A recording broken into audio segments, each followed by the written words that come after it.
All righty.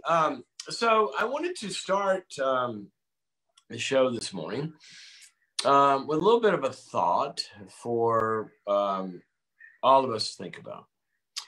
And part of that came from, I'll tell you where part of it came from. I know where it came from because I was up late last night putting some of this together. It came from, I'm kind of re-going through, periodically I go through a lot of research, a lot of different, stuff from research articles and all that, kind of stay up with things. And we are having a big anxiety event next week, December 9th. We're going to have a 2-hour live webinar right here, you and me, talking about how to overcome your anxiety and fears and phobias and stresses. And so I was going back through some of the new neurological research on the mechanisms of fear and anxiety. And I was going through that.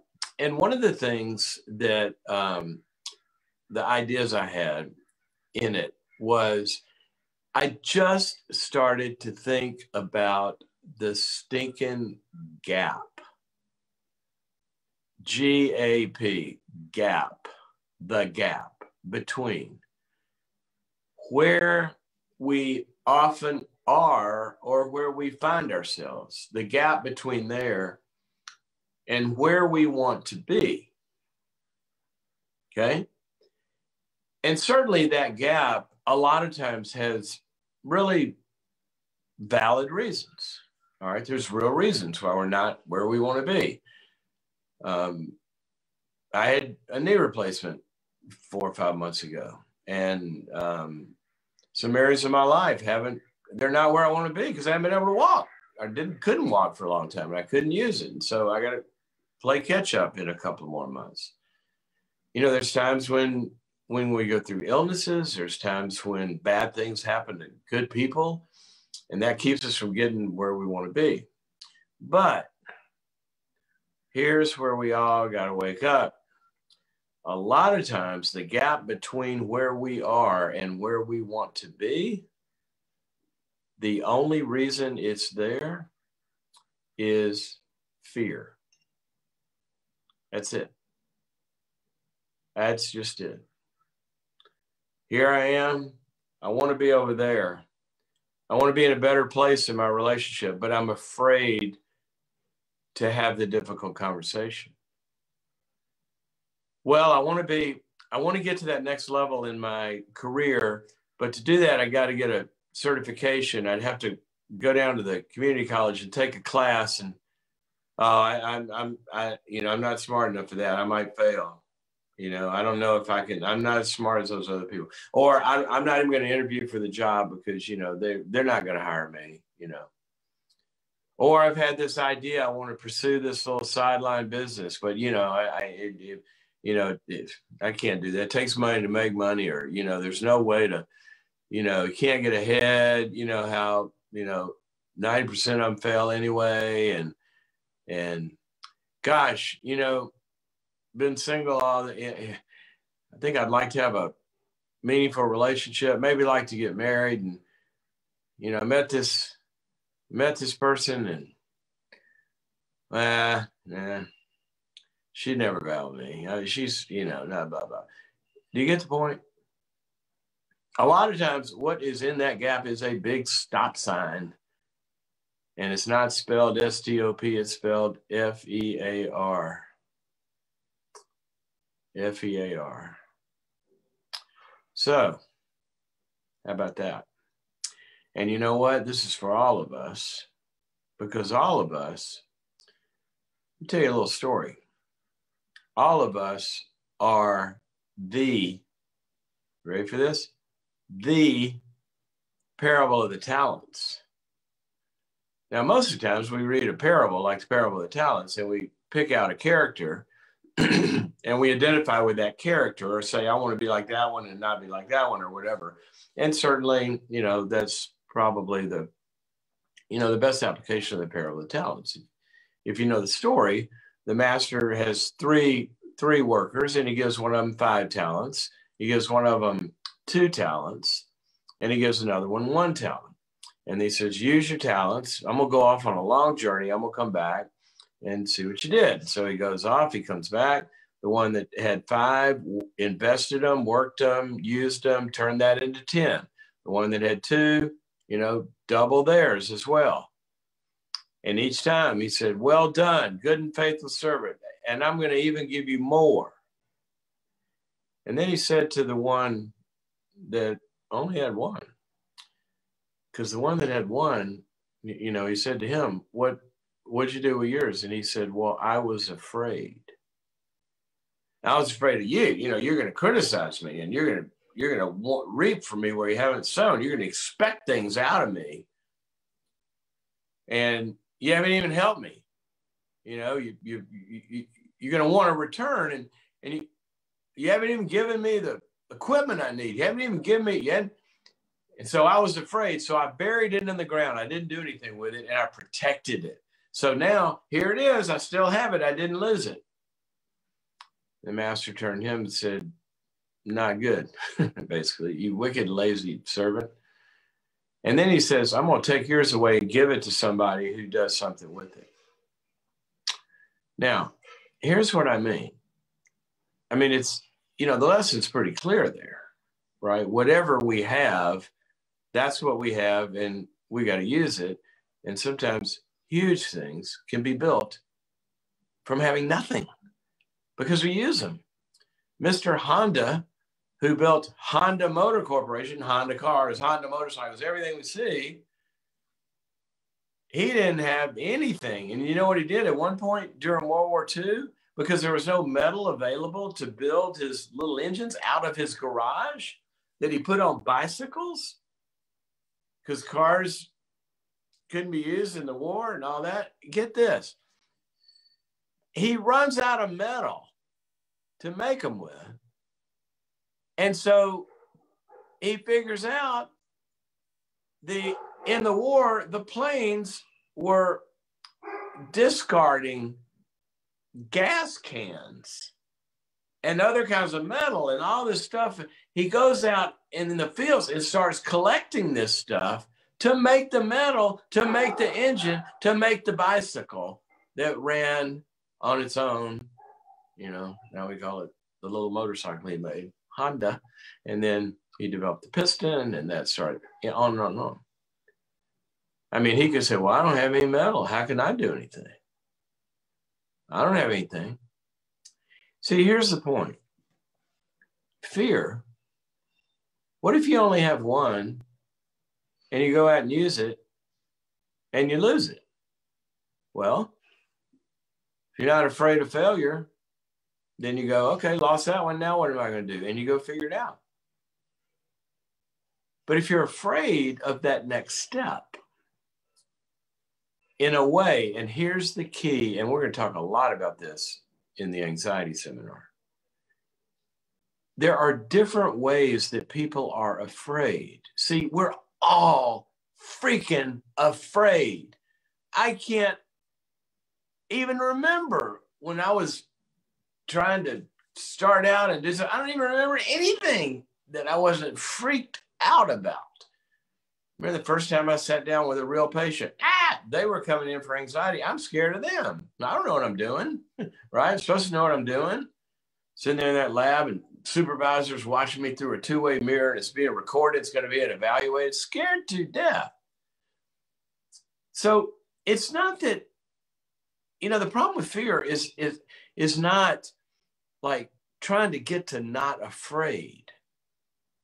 You will probably, I don't know, by and large, in the stuff we feel confident in, I'm certainly not afraid now to, sit down with patients. Toddlers might be afraid to walk the first 2 steps, but, after a while, they're not afraid. We certainly get over fear, but you're never going to live in a world without anxiety or without fear. But the question is, how are you afraid, and what does your reaction to fear look like, and what's it made of? It's been really interesting reviewing all the anxiety research and what happens in the brain.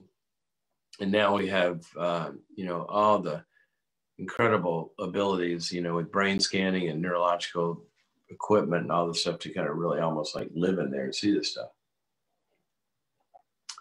And what happens is when you're afraid and all that fear stuff starts to rise, all of your capabilities over here that get things done, like thinking and judgment and creativity and goal orientation and planning and actually doing something, those go down. So that's kind of normal. But here's the trick. If you join the fear with these, with your ability to think, with your ability to make decisions, with your ability to make things happen, now it's 2 against 1. In other words, if I'm going to make a relationship better and I got to sit down and have a difficult conversation and I feel afraid, well, I got the part of me that knows what's good to do and knows how to do it. Maybe I went to boundaries.me and I even know the script, right? You can go to boundaries.me and see, and I'll give you an outline of how to have the conversation. We can even know all that, and those are the tools you need. But then you start to get afraid, and then you start thinking about the fear. Well, what if, they could reject me. They're going to scream it. And then now you're using the very capacities that you need in order to get what you want. Now they're on the side of the fear, and now it is game over. That's what happens. So what we have to do, and we talk a lot about this on Tuesday, join me on the Anxiety and Fear Seminar. Go to boundaries.me, you can sign up for that. But the bottom line here this morning is I want you to do an audit of your life, okay? This will take you 5 minutes, or you could spend a 2-day retreat on it. But here's what I want you to do. I want you to take the pie of life that I talk about, okay? What's the pie? 3 big pieces. Your clinical life, how you're feeling. Your anxiety, stress, addictions, depression, energy levels, getting in shape, whatever it is on the clinical side of life versus thriving, being in a good mood, optimistic, thinking clearly instead of negatively, all those things, all right? That's one piece of the pie. The second piece of the pie is your relationships, all your relationships, friendships, marriage, dating, parenting, extended family, all that. And then the third side, the performance side, reaching your goals and dreams, things that you want to go accomplish. Here's what I want you to do. I want you to analyze the gap. I want you to draw a circle and say, here's where it is. And then I want you to look at each slice of the pie and say, what in that slice of the pie, instead of here in the circle, what in that slice of the pie would I like to make bigger? I'd like to feel better. I'd like to work on my anxiety. I'd like to work on my depression, or I'd like to work on this relationship, or I'd like to work on some goal.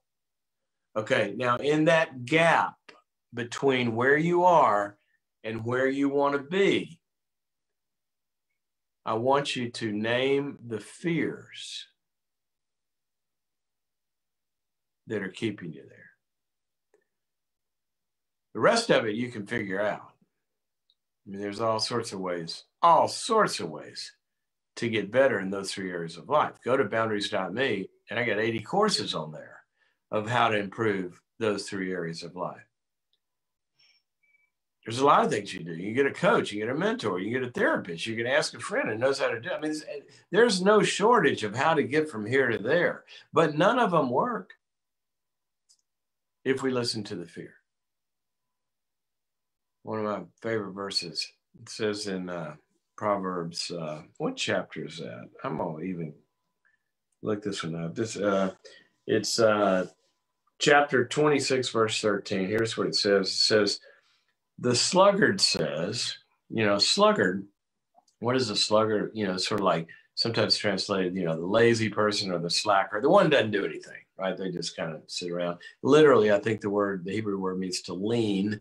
And the etymology of that word actually means somebody that avoids pain. I can identify with that, right? In fact, I wrote about this in 9 Things You Simply Must Do, where God one day told me to go read that verse. Seriously, I'm not kidding you, about myself in one particular area where I wasn't facing the pain to go accomplish what I needed to accomplish. So the sluggard doesn't want to deal with the fear. All right. So here's what the sluggard says. The sluggard says, there's a lion in the road, a fierce lion roaming the streets. Oh no. Meaning, I can't get out of bed and go out there and get something I want. There's a lion out there. There's no lion out there. There's a lion in his head. So what's the lion in our head? It's growling at you. My daughter Lucy just wrote a song. It's coming out next right after Christmas. It's so incredible, so incredible. I won't say the name of it; she'll kill me. But I will say one line; she'll probably kill me. Well, I won't even say it; she'll kill me. But there's a line in there about basically whatever your fear is or whatever the pain is, you're gonna take it on. All right. So that's my word for you today. That's my word. Let's figure out the fear that's standing in between you and where you want to be. Let's deal with it. If you need some help with that, join us December 9th, 2-hour anxiety event, 2-hour webinar right here. How to overcome fear and anxiety, what causes it, the reasons, the different kinds, how it's overcome. And we're going to spend 2 hours doing that. Sign up by going to boundaries.me/anxiety.